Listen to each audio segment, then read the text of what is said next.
অন্তর্বর্তীকালীন সরকার এড়িয়ে গেলেও এবার বিএনপি সরকারের আমলে জোরে সরে শুরু হচ্ছে জুলাই আগস্ট আন্দোলনে পুলিশ হত্যার তদন্ত। নতুন সরকার এ বিষয়ে সুষ্ঠু তদন্তের জন্য গ্রিন সিগন্যাল দিয়েছে। চাঞ্চল্যকর এই খবরটি প্রকাশ করেছে দেশ রূপান্তর পত্রিকা। তাদের এক প্রতিবেদনে দেখা যায়, নতুন সরকার দায়িত্ব নেওয়ার পর পুলিশের স্থাপনায় হামলা ও সদস্যদের হত্যা করার বিষয়টি আলোচনায় আসে।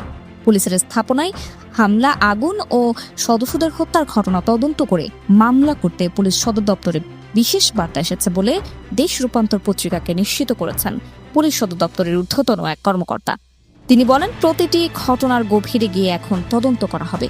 আমাদের কাছে পর্যাপ্ত পরিমাণে আলামত থাকার পরও অন্তর্বর্তী সরকার সহযোগিতা না করায় তদন্ত ও মামলার বিষয়গুলো থমকে ছিল।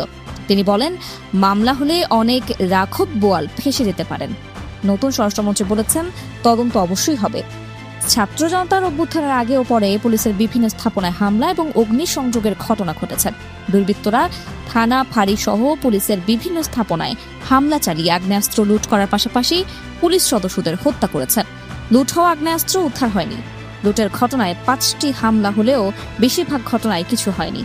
কবে মামলা রুজু হবে নিশ্চিত করে বলতে পারছে না আইনশৃঙ্খলা রক্ষাকারী বাহিনী। এ নিয়ে পুলিশে ক্ষোভ দেখা দিলেও প্রকাশ্যে কথা বলছেন না কেউ। তবে নতুন সরকার গঠন হওয়ার পর পরিস্থিতি নতুন মোড় নিয়েছে। সরকার থেকে বিশেষ বার্তা গেছে পুলিশ সদর দপ্তরে। বার্তা বলা হয়েছে, ছাত্র জনতার আন্দোলনের সময় পুলিশের থানা সহ অন্যান্য স্থাপনায় হামলা ও নিহতদের ঘটনার তদন্ত করতে হবে। পুলিশের এক কর্মকর্তা বলেন, পুলিশ হত্যা, থানায় অগ্নিসংযোগ ও অস্ত্র লুটের ঘটনায় আরও মামলা হবে দ্রুত। ক্রিমিনাল ইভেন্ট কখনো তামাদি হয় না। দুর্বৃত্তদের চিহ্নিত করতে পুলিশের একাধিক টিম কাজ শুরু করেছে।